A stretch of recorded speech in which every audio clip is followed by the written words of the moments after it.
Yesu mulabi waffe wa Spark TV tukwebaza okubeera nga okyatambula naffe enkya ey'olunaku olwaleero. Nze Ahmed Wahab mu kitundu kyo programu eno bagiyita Spark ku makya Monday to Friday ssaawa zibeera 12 paka 3 ez'okumakya buli lunaku atugezaako okubanga tukwasaganya ensonga ezitali zimu. Gye buvuddeko emabega awo minisita wa Kampala omukyala Hajat Misa Kabanda yavaayo n'awa ekiragiro nti abantu abatundira ku makubo n'abantu abavuga boda nenga tebalina stage kwe basinziira bonna tabaagala mu kibuga Kampala mu bbanga lya weeks 2 zokka. Kaakati tuze twogerako ko n'abantu ab'enjawulo, twayogerako ko n'abantu abatundira ku makubo mwabalaba bulungi nnyo, twayogerako ko n'aba boda nabo ne batuwa biki bye balowooza ku kiragiro kya minisita nga bwe kyavaayo. Kaakati olunaku olwaleero tugenda kubeera nga twogerako ko n'omu ku bakulembeze b'abasuubuzi abalina amaduuka mu bimu ku bizimbe wano mu kibuga Kampala butya okuba nti abantu abamu ate bakolera ku nguudo nga batunda ebintu byebimu ebitundibwa mu maduuka bwe biyinza okubeera nga bibakosa.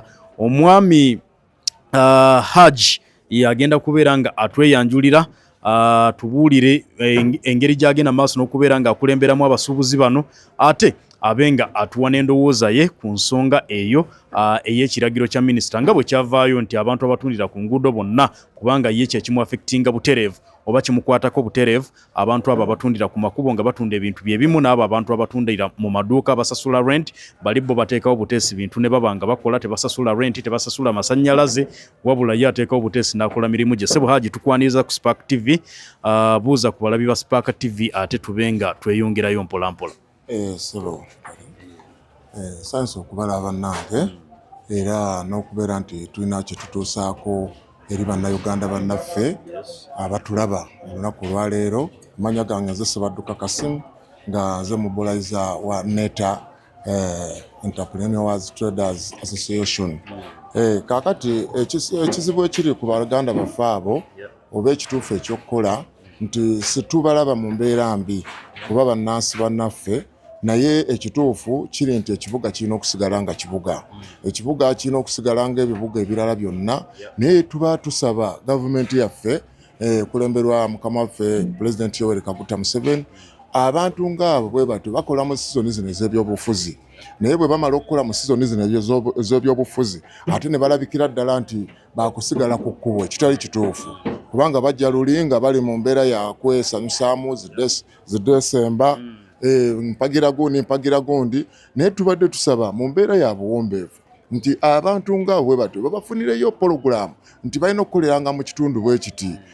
Kuba kati osiŋŋaana abantu abali ku nguudo wano nga si be batembeeyi bano ababeera mu kibuga aba bulijjo. Abantu bajja ebintu byabwe kaleerwe nateete wa ne bajja bayiwa olw'omugaano guno oguli mu kibuga. So mbadde ntegeeza bannayuganda si kufubutula oba si kugobaganya oba si kuyigganya, wabula tuteeketeeke embeera y'abantu bannaffe abo babeerengako we bakolera mu biseera eby'olweggulo oba babaweeyo olunaku ng'olwo olw'omukaaga oba Sande okulaba nti nabo basobola okufunirako famire zaabwe ak'okulya. Esebo Haji, waliwo ekigambibwa nti mmwe ate abalina amaduuka eno munda mu bizimbe mmwe muyita abantu bano ne mubawa emmaali bateeke ku kkubo babe nga bakola. Simanyi butuufu bwa nsonga eyo. Abantu abo mu butuufu oyogedde ensonga eyo ntuufu. Mulimu abantu abalina abaana baabwe nga ye bw'alaba space wajja okuyiwa ebintu, ayiwewo jenize, ayiwewo ki, naye ndowooza be bantu be tulina bennyini abo mu maduuka nti ekintu bwe kiba kizze nti abantu abo bafunirweko we bakolera, ojja kulaba nga abantu abo ebintu babizizza mu maduuka gaabwe. Then wali abatembeeyi ab'obulinaku ababeera ne kyati abo balala si be batembeeyi bali be bayita bano abayiwa ebintu ku makubo, amapale, mangoye, ebiteeteeyi biki, abo tubavumira ne sikuvumirira tibaze ebintu byabwe mu maduuka. Ffenna tukolere wamu omulimu ogw'okuyonja ekibuga Kampala tusobole n'okufuna bakasitoma mu maduuka gaffe tujja kubafuna. Haji, abantu bano we twali twogerako ko nabo abatundira ku makubo batutegeeza nti ebifo gye baaligenze ng'obutale okugeza nga Usaafi n'obutale obulala obuli mu kibuga Kampala n'emiriraano nti bwajjula ate n'obutannajjula okufunamu space omuntu wasobola okuteeka omudaala gwe oba akaduuka akakole nabyo bizibu biri awo. Mwe ng'abakulembeze b'abasuubuzi eno ensonga mugyogerako ki? Obutale buno bwajjula era kizibu bwe kityo okubeera nti omuntu afuna space mu bifo ebyo ebyateekebwawo nti abantu bano abava ku nguudo balina kugenda mu bifo ebyo. mukama wange ensonga eyo si ntuufu. Ensonga eyo mbadde nkubiriza abasuubuzi abali ku makubo nti bajje bakwatagane ne NETA. NETA ebawe ekyokukola. NETA ebalage ejja kukwatagana ne minisita wa Kampala, ekwatagane ne bekikwatako, ebalage obutale obugamba nti bwajjula space mweziri. Naye omuntu wa leero mugamba nti va kukubodde mu katale kano tajja kagendako, ayagala kwatisa kifuba ate kye tutayagala mu ggwanga lyaffe Uganda. Twala tuteekera abantu kubanga tebazimba akatala ku Usaafi nga kagenda mu bantu bano. Naye yasookera ddala okulwana akatala ku yali Erias Lukwago ng'agamba atya abantu abakolera ku kkubo balina omutwalo gumu kanaana gwe bakozesa ate batwala otya midaala gy'emiliyoni 2. Kye kyali kituufu. Abantu akatala ako kaateekebwateekebwa eddi wa Kampala nga kagenda mu batembeeyi. Naye olw'ebyobufuzi ebiri wano e Kampala oba e Uganda, omwami oyo Erias Lukwago n'akalwana, abantu ne balema okugenda mu Wasaafi ng'ate kumpi nnyo. Oteekawo layisiwo abantu ne basobola okukolera mu katale. So nkubiriza bannayuganda bwe nti enguudo za Kampala z'omu butuufu bw'obutuufu bazaamuke, gavumenti erabe engeri gyeteekerateekera abantu abo. Njogeddeko wamangawo ne ngamba nti evening market yalingawo wano mu katale wano mu Uganda oba mu Kampala ng'eyambira ddala abantu abeeteekateeka ng'amanyi nti nja kuva e Kampala, nja kuva ewange wensula nga ngenze kukola mu Kampala olw'eggulo oba si ekyo. Era tufuna ne Jennifer Musse yaliwo n'ateekangawo olunaku olw'omukaaga. Abantu abo baagulibwangako omuntu n'afuna kyaliisa famire ye. Naye kati osobola gamba nti ebintu babireka bwe bato ku kkubo.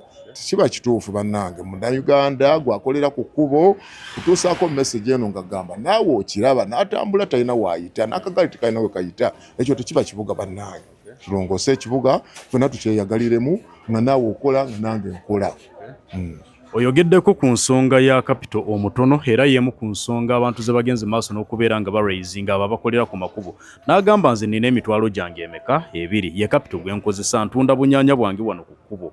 Kaakati bw'oŋŋamba okuyingira akatale ngenda kubeera nga nsobola nti okufunayo omudaala. Kati mwenga abakulembera abasuubuzi bano muyina enteekateeka yonna gye mugezezaako okutuulamu ne gavumenti okulaba nga abantu bano ayina ssente n'atalina bonna basobola okuyambibwa ne baba nga bafunirwa ebifo mu butale eyo gye bayinza okukolera. Ese mukama wange y'ensonga eyo gye njogeddeko nti omutembeeyi yenna oba omusuubuzi yenna weeyune NETA ekulembera omwami Thaddeus Musoke tulabe ekyokukola nga tusalira wamu amagezi nga bannayuganda okulaba nti ffenna tubeera mu nsi yaffe Uganda nga tetunyanyumikiriza mpozzi ffenna situjja kubeera ku nsozi, tujja kubeerako n'ebipimo nti atunda ennyaanya nga bw'oyogedde kituufu aba ayina w'okulemaganya naye ono agigula era gy'aginoonya mu katale ng'ovuddewo okubeera obwetaavu bujja kuba bwa nnyaanya.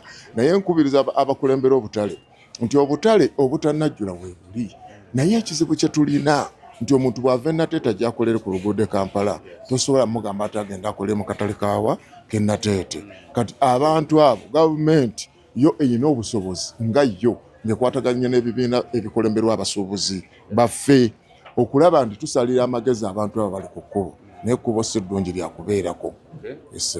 Haji ogenda maaso n'okukaatiriza ensonga y'ekibiina ekya NETA. NETA eyo omuntu yali agadde okumanya emirimu emitongole emugenda maaso n'okubeera nga mukwasaganya kubanga abantu bajja kiwulira NETA naye nga tamanyi kituufu kye mugenda maaso n'okubeera nga mukola mu kkubo ly'okuyambako omusuubuzi okulaba nti akola mu kibuga Kampala. NETA ekibiina ekyavaayo okulaba nti kiyamba buli musuubuzi munnayuganda yonna mu kanyomero gy'ali olw'ensonga nti abasuubuzi balina ebizibu eby'enjawulo.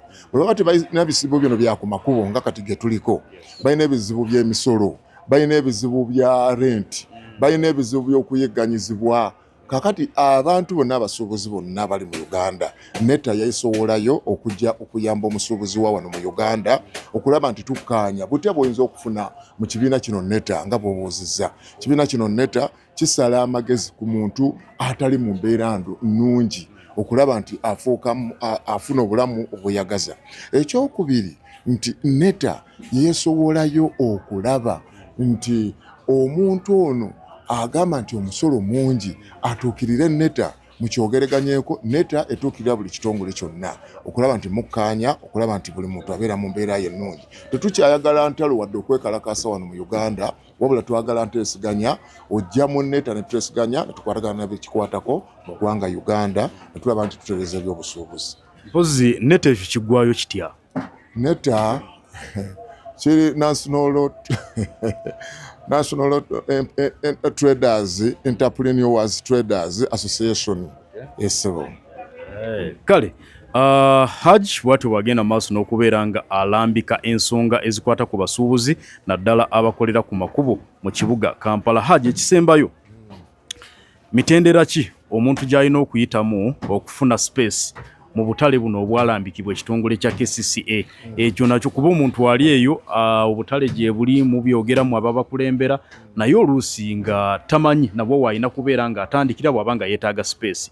Mitendera ki omuntu gy'alina okubeera ng'ayitamu? Akati eyo gyennyini so mukama wange kyekyo kyennyini kyoyogerako ekitegeeza neta nti omusuubuzi dduka mangu ojje wali ku Chambers ku mulumba akasamyo okubeera nti ofuna ensonga ki era ngenda kufuna katale ki era nfuna wa space yenza okukoleramu jangu mu bunnambiro nnyo kwatagane neta ekulage bekikwatako abayinza okulaga wa woyinza okukolera essebo. Kale tweyanzege enkya ey'olunaku olwaleero bwetyo bwe tutambudde tubadde wano wansi downtown ku Jesco Plaza nga tugenda maaso n'okuba nga tunyumyamuko n'omu ku bakulembeze b'abasuubuzi Haji Sebadduka ensonga asobodde okubeera nga azirambika bulungi mmwe abakolera ku makubo oluvannyuma lwa minisita okuvaayo n'awa directive nti mu weeks 2 ayagala mube nga mwamuse enguudo z'ekibuga Kampala nga muyingidde either ebizimbe oba obutale obwateekebwawo bwe mulina okuba nga mukoleramu emirimu. Buli kimu kye weetaaga okuba nga omanya ku nsonga eyo Haji asobodde okubeera nga akirambika bulungi. Kenkuze mu studio ewa Kefas ne Milka babenga bakongerayo ne program eya Spark ku makya. Nze Ahmed Wahab tova ku Spark TV siba bulungi weraba.